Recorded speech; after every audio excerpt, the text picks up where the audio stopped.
The IRS has identified 83 custodians of documents and information. The IRS has identified these people associated with this targeting of conservative groups, and now almost a fourth of them may have had hard drive crashes. Unbelievable. From the very first second the scandal hit, Republicans and critics of the Internal Revenue Service have claimed there's more than a few suspect things to uncover over the IRS and some lost emails. Things may about to get more than a kilobyte interesting as, surprise, backup computer tapes have surfaced and the whole disaster is erupting yet again. All right, put on your techie investigative gloves. We're going to go in on this one. Welcome to MidPoint computer security expert, computer forensic investigator, and a certified ethical hacker. Trust me, I'm going to ask him about that in a moment, too. Vinny Troia joins us on MidPoint today. Vinny, thanks for being with us.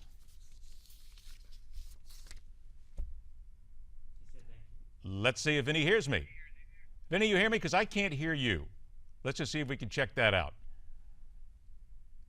Nope. Okay. He hears me, though. Well, but we can't hear him back. So I'll tell you what, guys, let's go ahead and check that, and let's make sure that we have him. I can't hear him. That's the problem. I could ask the questions, but then again, he's a lot more interesting than I am when it comes to this, so I have to make sure that he can answer them. All right, let's try it again. Vinny, you there? Yep, I got you. Can you hear me? There we go. All right. All See, right. there it is. It figures. We have the techie guy on, and we can't all of a sudden get the audio in here. I don't know what's going on, but then again, that must be the ethical hacker part here.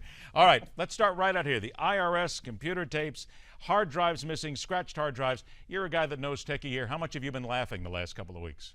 Yeah, I mean, I think this was one of those things where I think the entire IT industry just kind of stopped all at once when they heard that there were no backups. Because I mean, of course there are backups, and I mean that's obvious to anyone who knows either how Exchange works or how email works. So I mean, it is laughable. All right, so let's look at a couple of things here. First of all, we continue to have the hard drive issue here. Hard drives trashed, thrown out.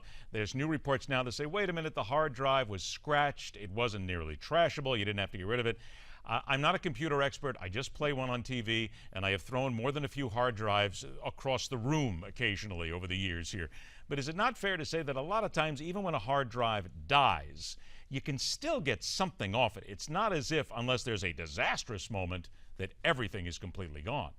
Oh yeah, I mean there have actually been landmark cases, done in the 90s, where people have taken shears and literally cut disks or drives into like 20-something pieces, and the drives have been reassembled literally using Scotch tape, and the data has still been able to have been pulled off of it. So I mean, something as minor as a scratch is honestly insignificant. So it's not even worth talking about. And another thing worth mentioning, at one of the DEF CON hacker conferences a few years back, they actually showed what it would take to fully wipe data from a drive. They had to remove the plates and heat the drive to a crazy temperature and literally melt it before the disks were permanently erased. So I mean, short of anything like that happening, that data is still there. What you're talking about then, short of anything like that, is if you take the drive out, you put it on a table somewhere, you take a hammer to it, and you whack it a few dozen times. Maybe that's about the only way that it becomes completely unusable?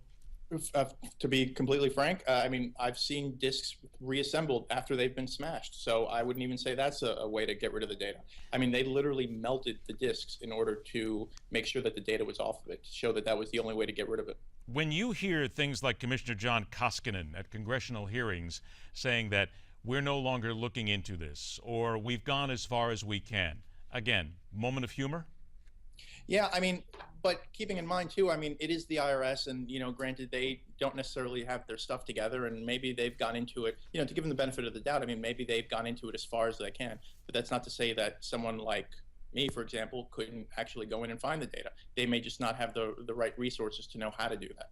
What about backup tapes? Now, again, we hear these, and the news comes out with backup tape, which makes people think that there's actual physical tape being used here. Is that really the case? No, that absolutely is the case. I mean, they have federal requirements to have both, I guess, hot, live, and off-site backups of all their data. Now, I've been looking into the federal audits that they publish on their on TIGTA, the Attorney General's office website, and all of their scans going back to, all of their audits going back to 2010 have all shown clean results when it comes to their tape backups. So the data is being backed up literally to tape and being sent to an off-site facility somewhere and stored in a vault. So those tapes are there somewhere. Now, for the IRS to say that they only keep those tapes for 6 months is complete nonsense, because their own retention requirements are way more than that. They're closer to 5 years.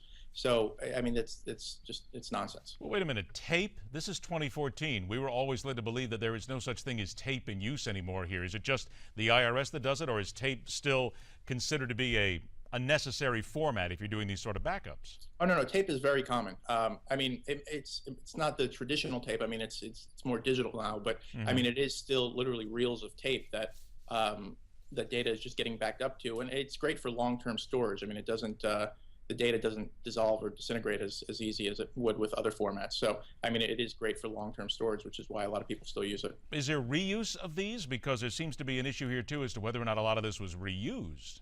Well, and that's what I think is kind of going on now. So with the IRS suddenly saying that they've found the tapes, I suspect that means that they knew what tape the backups were on, but they've been overwritten so many times that the data you won't be able to extract anything from it anyway. I'll play devil's advocate here for a moment. The IRS, we already know that this is an organization that really sometimes doesn't know where either end of its body is, and I'm going to keep that clean for a family audience here. So if we hear them say that we just found the tape, isn't that distinctly possible when you have an organization that is so dysfunctional as these people? Oh, absolutely. Yes, absolutely. I mean, one of the really alarming things about the IRS, I mean, if anyone goes and looks at their public audits, from 2013, I mean, they really don't have their stuff together, and that's all on public record.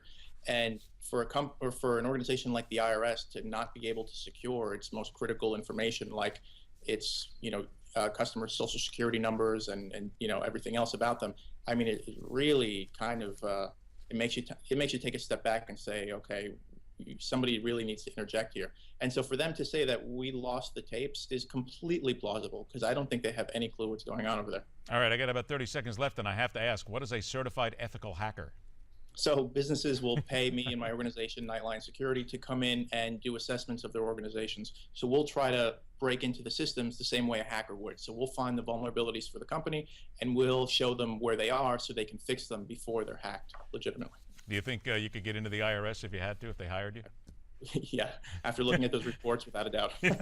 So in other words, what you're telling us is it's real easy. Don't bother hiring me because that question's already been answered, right?